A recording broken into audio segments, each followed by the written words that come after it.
Chapter 4. The Quarry Tavern was lit up like a beacon in the night, drawing people in from the cold. The owner, Jack Morgan, had left up the holiday lights, creating a warm glow and inviting everyone to come in for a warm meal by the fire. As Imogen pulled in, her charger purring underneath her, she could hear the thumping of the live band. She loved Thursdays in Danby. Similar to her Sunday dates with Gabe, this was her girls' night out with Harper and Bailey. Every week, no matter what they were doing, they met up here to catch up and spend time together. Imogen, used to being spontaneous, found it surprising that she loved having a routine. It was the oddest thing. She never had to wonder if she'd see her friends, and if something came up with one of them, the other would still attend.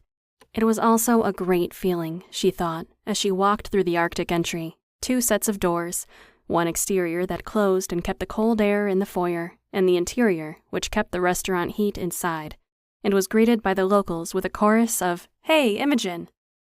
Who would have thought a 28-year-old from New Jersey would become so comfortable in small-town Vermont, and so quickly?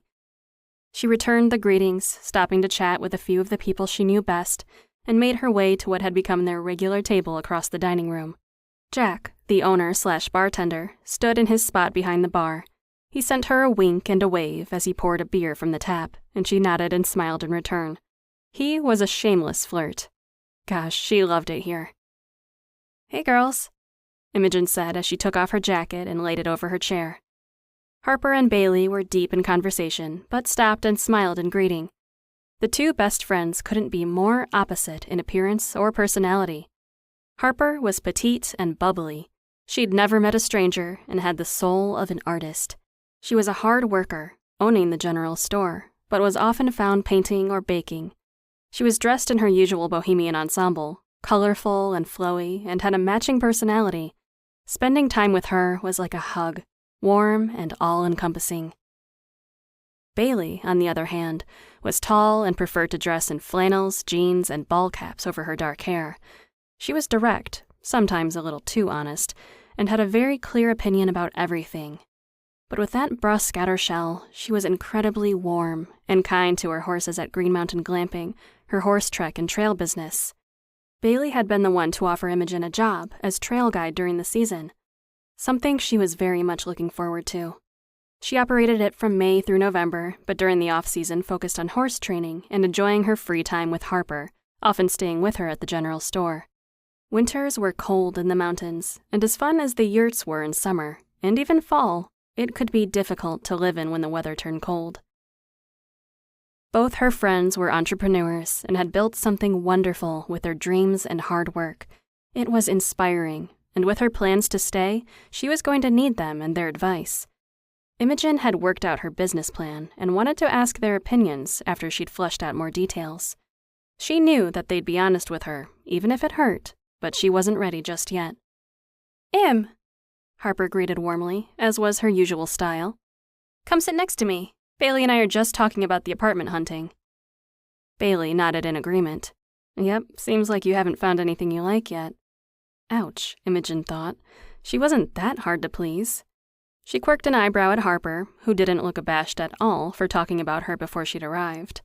Imogen had yet to see Harper embarrassed by anything. She owned every action she took, even if it turned out to be a mistake. "I'm not that high maintenance." Imogen watched as her friends both rolled their eyes dramatically. "I'm not," she insisted. It wasn't high maintenance to know what you want. She'd spent too many years just floating along doing what pleased her mother and her other friends. It was her turn to come first. "We're in a rural area, Imogen. There aren't many rentals available to choose from. You might have to make some compromises." As much as she didn't want to hear it, Bailey was right. She knew her friends had successful businesses and knew how to properly manage their finances, something she was working on improving. She should be listening to them, but she wouldn't. She was stubborn like that. "I completely understand. I'm not worried. I know that there isn't a lot available, but I'm willing to wait. Joe has said I could stay as long as I want." Harper chimed in. "Yes, but your aunt's cabin is tiny. You are both going to get tired of being on top of each other." So far, they had been doing okay, settling into a rhythm. But her friend was right. Joe had been a hermit for years, and it had definitely been an adjustment at first. Imogen nodded in agreement and took a sip of the beer that had been waiting for her. Her friends were the best.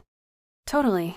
We've been fine so far. I've taken on most of the farm work, so I'm outside all day, and in the evenings we have dinner, then go our separate ways for some solitude. That's going to change now that it's colder, Imogen, Bailey warned. The weather is shifting. It's a little late this year. We've only had the one big storm, but it's going to drop significantly soon, and you'll be spending most of your time in the house together. Bailey leaned back and draped an arm across the chair next to her. Yes, Harper joined in. You'll still have chores, of course, but you won't be lingering outside. More, there will be several days when the snow comes that you won't want to be out on the roads. It's extremely isolating. Bailey snorted. Isolating for you because you're a social butterfly. It's flipping awesome personally. I spend all summer and fall with people, so winter means I don't have to talk to anyone I don't want to. Imogen grinned broadly. She so enjoyed Bailey's candor. It reminded her of her friends from home. Gosh, it had been months since she'd seen them.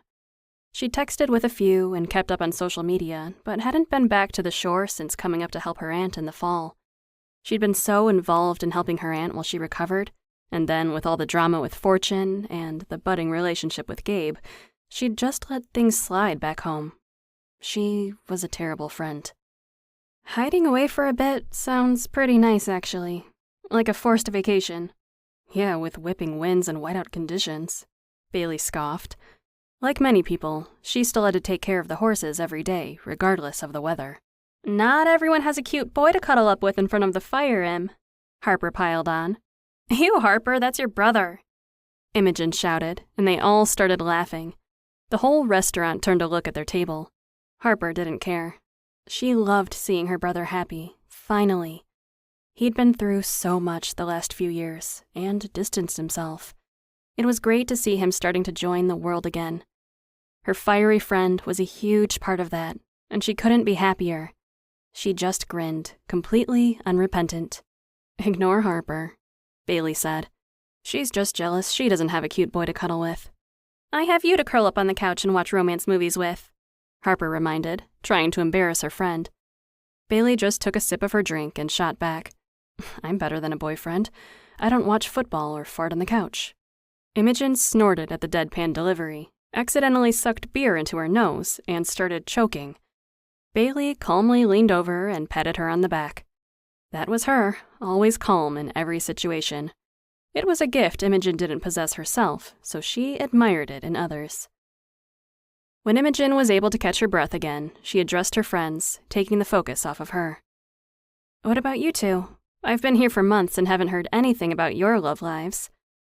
It would be great if one of them could have a romance while the attention wasn't on her all the time. Harper rolled her eyes. Hello, we live in a small town. We've known everyone our whole lives. Besides, I'm not in a rush to get into another relationship. Her divorce had been a nightmare, and she'd only just begun to recover from it both emotionally and financially. There are no secrets here either, no mystery, Bailey said. Harper nodded.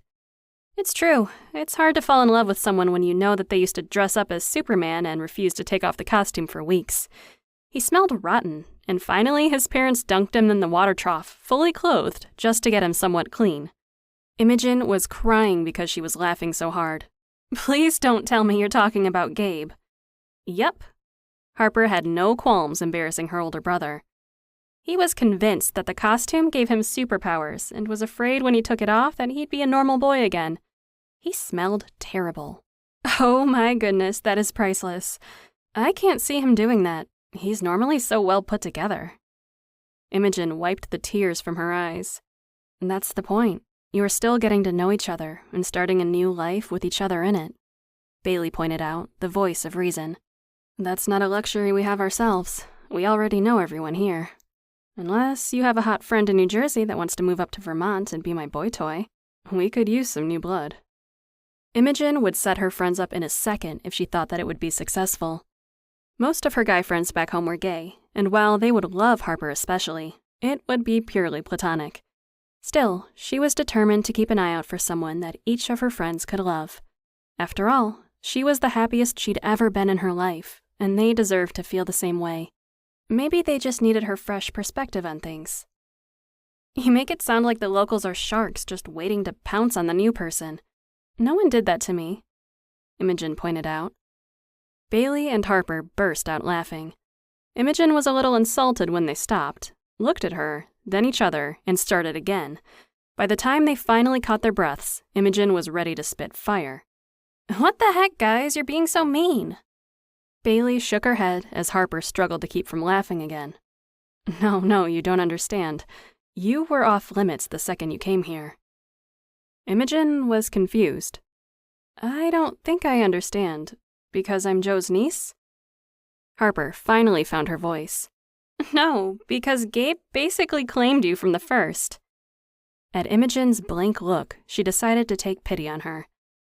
"Remember the first day we met, when you and Gabe came in here together?" "Sure," Imogen said. "I just picked up my car and I took Gabe out as a thank you for his help." Harper and Bailey shared a thinly veiled look. This wordless, private conversation was starting to grate on her nerves. Bailey spoke up. "I wasn't there, but Gabe never brings dates here. He's always taken them into Manchester. The Quarry Tavern is our local spot. He never brings women here because when they don't work out, he doesn't want to run into them." Yeesh, did he date a lot?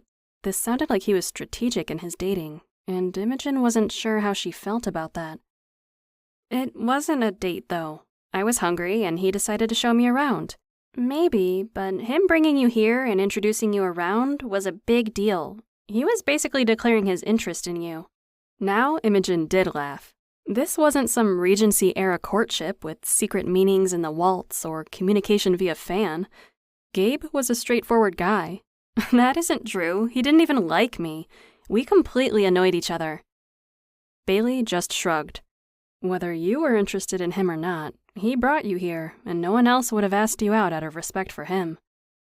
Huh. Imogen sat back, sipped her beer, and thought. She'd been attracted to Gabe from the first, but she fought it because she was leaving. For his part, he was so reserved in his feelings that she didn't even realize he'd basically declared himself to the town. Did he even realize he'd done it? She basked in the glow, remembering those first weeks for a minute, before refocusing on her friends. The trio lingered over their dinner and chatted with neighbors who stopped by their table periodically. When the band played a particularly lively song, Imogen would drag them out of their seats and get them dancing amongst the tables. This was the way a girls' night out should be.